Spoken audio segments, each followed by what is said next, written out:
troviamo davanti a una forma di Valtellina casera giovane. Adesso vi spiego le caratteristiche del Valtellina casera. Allora abbiamo detto che Valtellina casera è una DOP valtellinese, Valtellina ce ne sono due, il Pitto e Valtellina casera.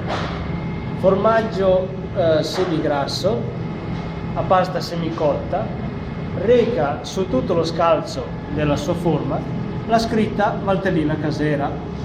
Questo va a garanzia del consumatore. È un marchio di garanzia. È un marchio di garanzia, il primo marchio di garanzia, e il marchio di garanzia vero e proprio è questo, che è il marchio a fuoco. Ok.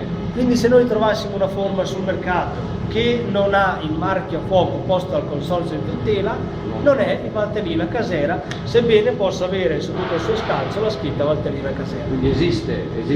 Allora c'è un consorzio, CTCB, che è un consorzio a livello provinciale che tutela il Valtellina casera e il Pitto. Noi cosa facciamo? Noi siamo produttori e a questo consorzio noi siamo il caseificio numero 84, questa è la nostra tipicità.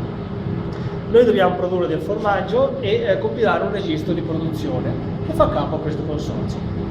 Quando queste forme hanno raggiunto i 70 giorni di stagionatura, noi mandiamo una scheda dicendo noi abbiamo 100 forme per poter essere marchiate. Loro dicono va bene, vi mando il tecnico a verificare che le forme che voi avete prodotto siano attenenti al disciplinare, cioè forma cilindrica, il peso che varia dagli 8 ai 10 kg, un'altezza non superiore ai 10 cm. Non superiore, quindi può essere anche più basso.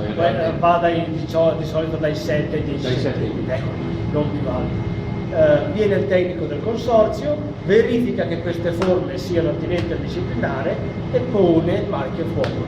Da questo momento in poi questa forma può essere venduta sul mercato come Valtellina casera DOP.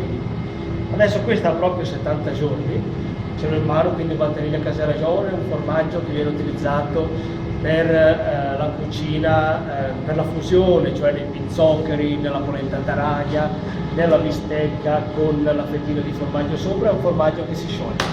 Man mano avanza di stagionatura, e cioè andiamo attorno ai 7-8 mesi,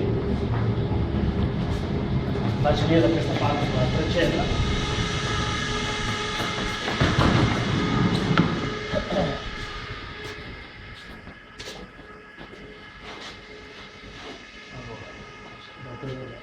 Stagionato, eccole qui. Quando ha 7-8 mesi il formaggio si sarà indurito, quindi non è più adatto alla fusione per intenderci, ma sarà adatto alla degustazione, quindi un ottimo formaggio da tavola come degustazione. Questo? Quando invece, questo spiego dopo, finisco un attimo col casera, quando invece ha raggiunto l'anno di stagionatura, eccolo qui, il nostro Valtellina casera, che si è indurito ancora di più, diventa un formaggio da grattugia. Noi qui da noi lo utilizziamo al posto del parmigiano perché è un semigrasso e diciamo è il nostro parmigiano, ecco, il Valtellina casera. Qual è il più venduto? Quello che viene usato per mettere sopra la carne, come ha detto? Il più venduto è il Valtellina casera giovane. Il giovane? Il giovane, sì. Quindi non è questo il più venduto? Il più ricercato è questo. Ah, il più ricercato ma non è il più venduto? Allora, il più ricercato nel senso che viene ricercato come sapore, eccetera, ma se parliamo di quantità di vendita è maggiore il casera giovane. È il contrario del parmigiano che ci può essere in Emilia, che invece il più consumato è quello, il più stagionato e quello... Esattamente, e qua invece è più ricercato per il nostro gusto. Ecco, all'interno della valle siamo dei pochi che abbiamo il Valtellina casera a queste stagionature, perché gli altri logicamente al massimo lo vendono prima.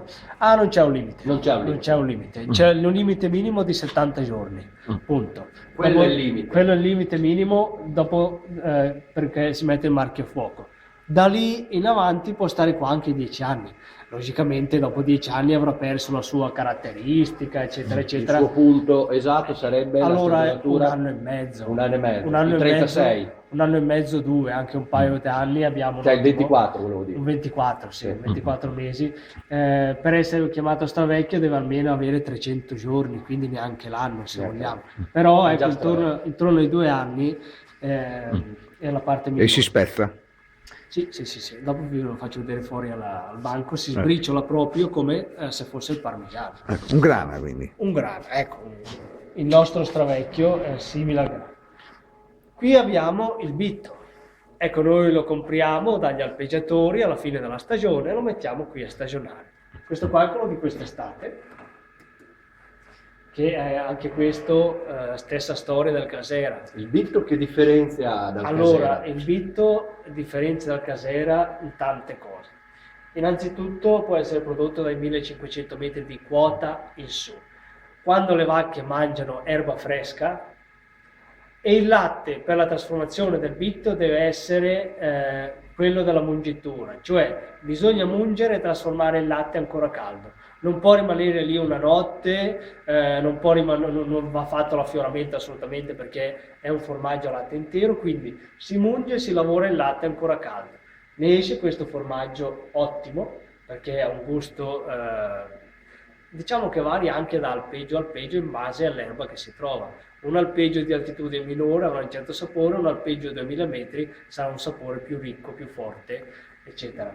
Stesso discorso del Casera, con più è fresco, un formaggio da sciogliere, polenta taragna. Tanti lo usano anche nei pizzoccheri, quelli che vogliono un gusto un po' più saporito. La gente preferisce il Casera o preferisce il bitto? Ma metà e metà. Metà e metà. Metà e metà. Quindi... Diciamo che tanti preferiscono anche il bitto perché vogliono quel sapore in più. Dopo, essendo il piatto del pizzocchero già ricco di burro, eccetera, eccetera, il Casera è un po' più preferibile perché non ti dà quel senso di pienezza come te lo dà il bitto, però tanti usano il bitto. Ha un anno di stagionatura. Questo, a differenza del Casera, si sgretola già meno dopo un anno perché il latte intero trattiene più umidità, più compatto. però è un ottimo formaggio, ecco, da degustazione, il re dei formaggi valtellinesi. Abbiamo qua forme, se non sbaglio, del 2003 e del 2005, quindi si va indietro negli anni. Stesso discorso per il bitto, anche lì un paio di anni è abbastanza, ecco. Quindi man mano 24 mesi. Man mano che si va avanti il sapore diventerà più forte, eccetera, e anche lì andrà a gusti, ecco, una via di mezzo è sempre la via migliore. È un buon sforzato. È un buon sforzato, sì, questi sono formaggio da sforzato e un paio di castagne davanti al fuoco. Bene. Bene. Bello.